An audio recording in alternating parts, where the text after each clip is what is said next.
Merapi di perbatasan Jawa Tengah dan Daerah Istimewa Yogyakarta kembali erupsi dengan meluncurkan awan panas guguran sejauh 2.000 meter ke arah Sungai Krasak Sabtu siang. Selamat siang. Di siang hari ini guguran arah. Sejumlah wisatawan yang sedang menikmati libur Natal di kawasan Merapi panik saat melihat awan panas menuruni lereng gunung. Namun tak sedikit warga dan petugas menjadikan erupsi Merapi sebagai tontonan. Balai Penyelidikan dan Pengembangan Teknologi Kebencanaan Geologi atau BPPTKG mengimbau wisatawan di sekitar Bangker Kali Adem, Sleman, Daerah Istimewa Yogyakarta menjauhi zona bahaya. BPPTKG merekomendasikan masyarakat tidak melakukan aktivitas apapun di daerah potensi bahaya. Pada sektor selatan hingga barat daya kawasan rawan meliputi Sungai Boyong sejauh maksimal 5 km, serta Sungai Bedok, Krasak, dan Bebeng sejauh maksimal 7 km. Sementara pada sektor tenggara potensi bahaya mencakup Sungai Woro sejauh maksimal 3 km dan Sungai Gendol hingga 5 km. Selain awan panas guguran, masyarakat juga diminta mewaspadai potensi lahar hujan terutama saat terjadi hujan di sekitar puncak Gunung Merapi serta mengantisipasi kemungkinan gangguan akibat abu vulkanik. BPPTKG masih menetapkan status Gunung Merapi di level 3 atau siaga. Apabila terjadi perubahan aktivitas yang signifikan, status Gunung Merapi akan segera ditinjau kembali. Dari Sleman, Yogyakarta, Heru Trijoko, iNews melaporkan. Pemirsa, hujan deras berintensitas tinggi melanda Gunung Kidul, Yogyakarta yang mengakibatkan banjir setinggi 1 meter menutup jalan menuju pantai selatan Gunung Kidul. Malam ini SMK. Jalur kini ditutup sementara waktu dan lalu lintas dialihkan menuju jalur lain. Banjir menggenang jalan utama pantai selatan Gunung Kidul, tepatnya di Desa Kemadang, Kecamatan Tanjung Sari. Banjir setinggi 1 meter sejak Jumat malam. Banjir juga merendam kawasan SMK Negeri 1 Tanjung Sari, Gunung Kidul. Selain itu, jalur utama menuju pantai selatan Gunung Kidul juga terendam setinggi 30-50 cm yang membuat jalur utama menuju Pantai Baron ditutup sementara waktu. Penutupan jalur ini dimulai sejak Sabtu pagi hingga batas waktu yang belum ditentukan.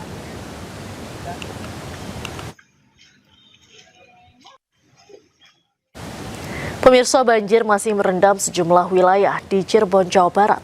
Selain karena tingginya intensitas hujan, banjir ini juga disebabkan meluapnya sungai dan air pasang laut.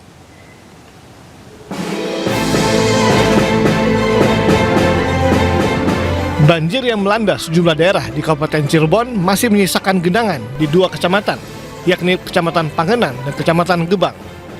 Di Desa Pangerengan, ketinggian air masih bertahan di kisaran 50 cm. Bahkan di sejumlah titik rendah yang dekat sungai ketinggian air mencapai 70 cm. Banjir yang merendam sejak Jumat malam ini masuk dengan cepat ke rumah-rumah warga, khususnya yang berada di daerah rendah. Lebih dari 200 rumah terdampak banjir akibat intensitas hujan yang tinggi dan meluapnya sungai Singaraja. Kondisi kian diperparah setelah air pasang laut datang hingga air tak mudah mengalir ke muara laut. Desa Pangerengan menjadi salah satu daerah langganan banjir di Cirebon Timur. Hujan lebat membuat debit air sungai naik tajam hingga meluber.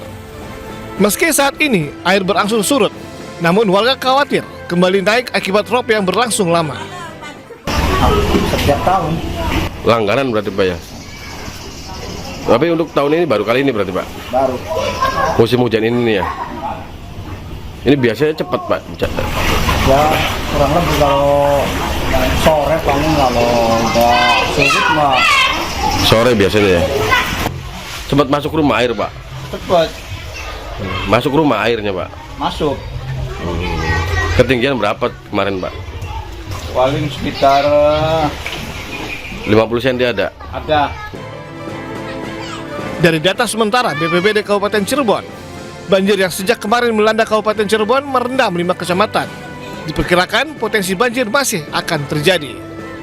Dari Cirebon, Jawa Barat, Toh Iskandar, iNews melaporkan. Jalan lintas Merah 2 yang menghubungkan Desa Blangcut menuju Desa Dayak Kruet, Kecamatan Merah 2, Kabupaten Pidijaya, hingga kini masih tergenang lumpur dan air. Kondisi tersebut menghambat aktivitas warga, terutama pengguna kendaraan roda 2. Sementara di Kabupaten Aceh Tamiang Aceh, pembersihan lumpur terus dikebut.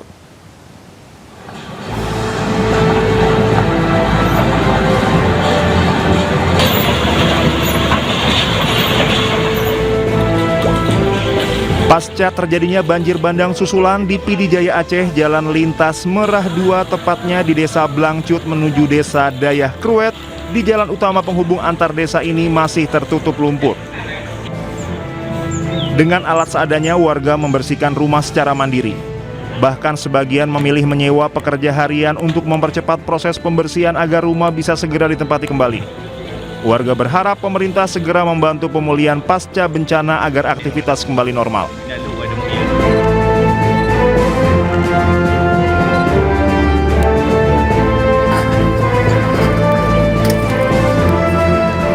Sementara di Jalan Nasional Kabupaten Aceh Tamiang Aceh, pembersihan lumpur terus dikebut. Pembersihan dilakukan agar akses transportasi masyarakat kembali normal. Untuk memastikan percepatan penanganan, Menteri Pekerjaan Umum Dodi Hanggodo meninjau langsung pembersihan jalan terdampak banjir bandang tersebut.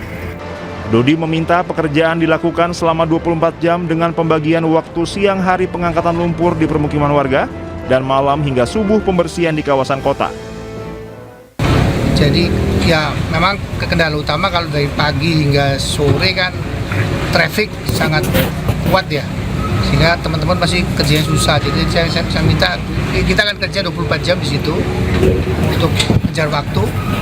Jadi pagi sampai dengan sore teman-teman akan mengumpulkan lumpur-lumpur dari lorong-lorong kanan kiri. Jadi kan mungkin ada yang lihat ya, ada beberapa alat berat kita yang disampaikan lagi dulu, tapi itu masih kurang, kita akan tambah lagi alat beratnya ya, kita akan tambah lagi. Dari Medan, saya lagi minta tolong Kepala Balai Jalan Medan dan Pembersihan jalan nasional dilakukan di ruas Kuala Simpang hingga batas Provinsi Sumatera Utara sepanjang kurang lebih 30 km. Untuk mendukung percepatan, Kementerian PU mengerahkan 22 unit alat berat dan 10 unit dump truck dengan target pembersihan rampung dalam 3 hingga 4 hari ke depan. Dari Pidijaya dan Aceh Tamiang Aceh, tim Liputan Anyus melaporkan. Pemirsa, warga di Angkola Sangkunur, Sumatera Utara mulai membersihkan sisa material banjir di rumah mereka. Selain rumah, warga juga bergotong royong bersihkan lumpur di masjid kawasan mereka.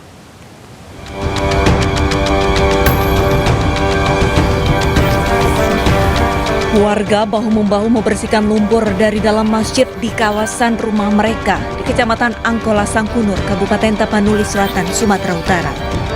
Selain masjid, warga juga membersihkan lumpur di dalam rumah mereka. Sisa material banjir yang masuk dan mengendap di dalam rumah perlahan-lahan mulai dibersihkan dengan air. Lumpur sama kayu lah, kayu apa? Kayu kecil ya, Bang? Iya, kayu kecil. Hanyutan dari dapur lah, itu dapur. Sampai semana semalam tingginya, Bang? Ada berapa senti, Bang? Segini. Oh, sampai semeter ya? Iya, 1 meter. Sepinggang orang dewasa. Iya. Kalau surutnya sendiri, Bang, waktu kejadian itu? Surutnya malam. Malam ya, tengah malam. Udah ngungsi tuh. Sudah pada ngungsi? Iya, ke balik karyawan desa perkebunan. Sempat terjadi kepanikan nggak Bang waktu banjir bandang jadi? Soalnya ada anak kecil kan gitu. Sebanyak 2 desa di Kecamatan Angkola Sangkunur diterjang banjir bandang sejak Jumat lalu. Tingginya intensitas curah hujan membuat Sungai Malobu dan Sungai Rambangan meluap. Derasnya arus sungai sempat membuat warga panik hingga nekat menerobos arus sungai. Dari Tapanuli Selatan, Sumatera Utara, Indra Mulia Siagian, iNews melaporkan. Pemirsa, pemerintah mengirimkan 1.000 genset hari ini akan untuk korban terdampak banjir di wilayah Aceh dan Sumatera. Selain genset, kompor gas juga akan diserahkan kepada korban banjir bandang.